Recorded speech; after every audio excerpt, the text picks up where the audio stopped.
Hello everyone, welcome to my channel. I hope everyone is having a wonderful day. Before starting the video, please go ahead and hit the subscribe button and give this video a like up. Widely regarded as the best Star Trek show of the past 2 decades, Strange New Worlds will conclude its run with Season 5 next year. But in the meantime, there are more stories to tell with this iteration of the Enterprise's crew. The latest Trek comic from IDW Publishing thrusts the Strange New Worlds cast into a galactic horror story. Star Trek: Strange New Worlds, Seeds of Salvation, written by Robbie Thompson, with art by Travis Mercer, promises the franchise's take on Lovecraftian horror, with breakout character Christine Chapel taking the leading role.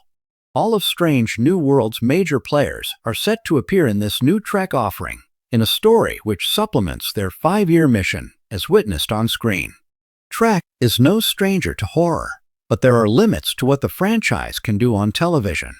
Seeds of Salvation, the latest Strange New Worlds comic, allows unfettered potential for a truly horrifying take on Trek.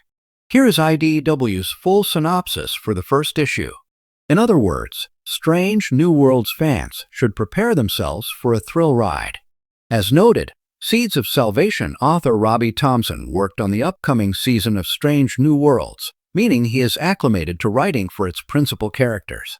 Meanwhile, artist Travis Mercer is deeply familiar with the aesthetic of Trek, and now gets to put a supernatural horror spin on it as the Enterprise crew battle a malevolent ancient creature.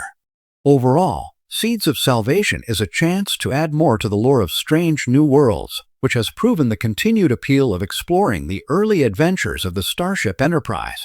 In particular, the series has finally given longtime characters like Christine Chapel and Number 1 their proper place of prominence in franchise history. Both Number 1 and Christine Chapel were roles played by Majel Barrett Roddenberry in Star Trek, the original series. Each character was ultimately used to a fraction of their potential in the 1960s, something Strange New World has remedied nearly a half-century later. Seeds of Salvation, by centering Chapel in particular, is an extension of that. Strange New Worlds, like any great Trek show, juggles an extended cast of characters and only covers flashpoints in its cast's lives. Comics like Seeds of Salvation are meant to fill in those gaps and flesh out the franchise's timeline. For fans who are eager for the next season of the show, it also serves to tide them over. Especially with Strange New Worlds concluding after its 5th season, there are only a limited set of stories the TV show can tell.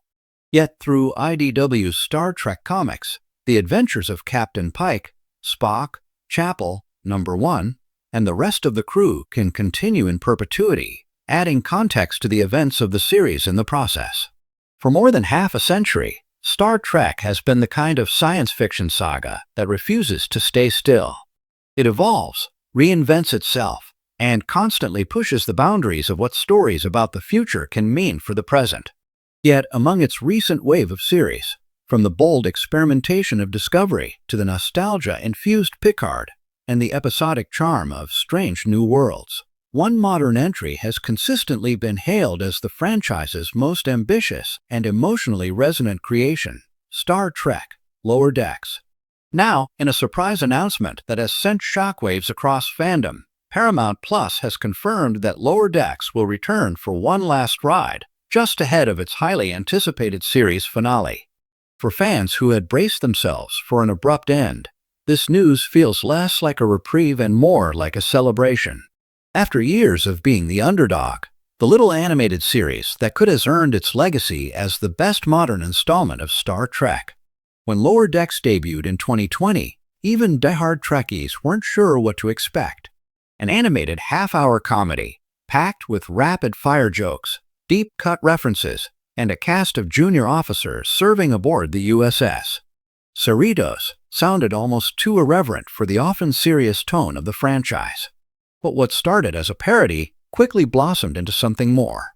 Under showrunner Mike McMahon, Lower Decks grew into a heartfelt love letter to Star Trek. It wasn't afraid to poke fun at the absurdity of warp core breaches, transporter accidents, or holodeck malfunctions, but it did so while celebrating the optimism and moral center that have always defined the series. Characters like Beckett Mariner, Brad Boimler, Devanna Tandy, and Sam Rutherford became more than comic foils. They evolved into some of the most beloved figures in the canon. The show's blend of humor and sincerity gave it staying power.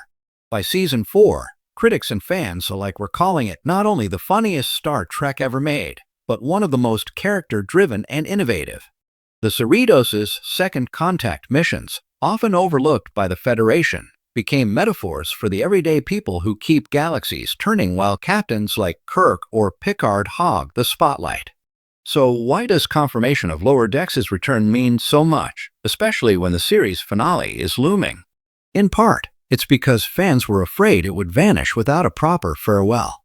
Streaming-era cancellations have burned audiences before, and with Paramount rethinking its content strategy, uncertainty loomed over every modern Trek show. The return means that Lower Decks will get to finish its story on its own terms. That alone is a triumph in today's entertainment landscape. It signals respect for the audience, the creative team, and the Star Trek legacy itself. But there's a deeper significance, too. The Cerritos crew has always represented the heart of the Federation's ideals: resilience, humor in the face of adversity, and an unwavering belief that even the smallest contributions matter. Bringing them back for a final journey isn't just about closure, it's about reaffirming those ideals one last time. While details about the finale remain tightly under wraps, hints suggest that the last adventure of the Cerritos will be the most daring yet. Rumors swirl about cameos from legacy characters, a full circle moment for Mariner's rebellious arc, and perhaps even the promotion Boimler has been dreaming about since day one. More intriguingly, fans speculate that the finale could bridge Lower Decks into the broader Star Trek timeline in ways that matter. Already, the animated crew has crossed into live action in Strange New Worlds, Those Old Scientists crossover episode, which was hailed as one of the best episodes in franchise history. That kind of boundary-breaking storytelling raises the question: could the finale connect the Cerritos to the future of Trek beyond animation? Imagine a scenario where the Cerritos stumbles into a temporal anomaly, as is Starfleet tradition, and sets up storylines that ripple into live action.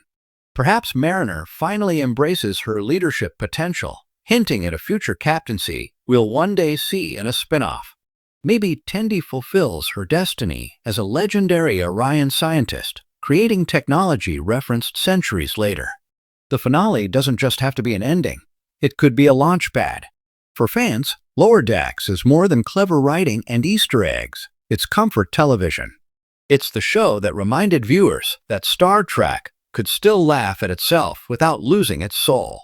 It gave us moments of pure hilarity, Boimler screaming his way through near-death experiences, moments of the return of classic ships rendered in glorious animation, and moments of genuine heartbreak, Mariner's struggle with her mother, Captain Freeman, or Rutherford's fractured memories. As it prepares for its final bow, Lower Decks' return ensures that fans can celebrate those connections rather than mourn an abrupt absence. It's a chance for the Cerritos to fly again, for the crew to share one last round of chaotic misadventures, and for fans to say goodbye properly. The announcement also reopens a larger conversation. What does Lower Decks mean for the Star Trek legacy as a whole? For one, it proved that animation could be a vital storytelling tool for the franchise. While Star Trek, the animated series of the 1970s, was largely treated as a curiosity, Lower Decks became canon-defining. It also showed that comedy, far from undermining Trek's values, could highlight them in fresh ways. Most importantly, it redefined what it means to be a Starfleet hero. You don't have to be a captain or sit in the center chair. You don't need to make galaxy-shaking decisions. Sometimes, being a hero means making sure the warp nacelles get cleaned, or volunteering for a tedious away mission, or standing by your crewmates no matter how absurd the odds. In the end, the Cerritos reminded us that the Federation's dream belongs to everyone. With Lower Decks preparing its final chapter, fans are already buzzing about what comes next. Will we see a spin-off featuring some of the crew in live action? Could Tendi, Rutherford, or Boimler appear in future Trek series set further down the timeline? And what about Mariner? surely one of the most iconic characters to emerge in modern Trek. Even if none of that happens, the series' influence will be felt for years. Writers, animators, and fans who grew up with Lower Decks will carry its spirit into new projects. Like the Cerritos itself, the series may not have always been at the center of the Federation's attention, but it left an indelible mark on the galaxy. As Star Trek continues its voyage into the future, it's fitting that one of its boldest, funniest, and most heartfelt modern creations gets the send-off it deserves. The return of Lower Decks ahead of its finale isn't just about one last season. It's about honoring the underdogs who proved that Star Trek doesn't just live in the stars, but in the laughter, resilience, and everyday courage of the people who keep the ships running. In a franchise filled with captains, admirals, and galaxy-saving legends, the Cerritos and her crew will always stand apart, not as the biggest heroes, but as the most relatable. And for many fans, that's exactly why Lower Decks will forever be remembered as the best modern Star Trek series. Thanks for watching this video. Please subscribe to our YouTube channel and stay with us.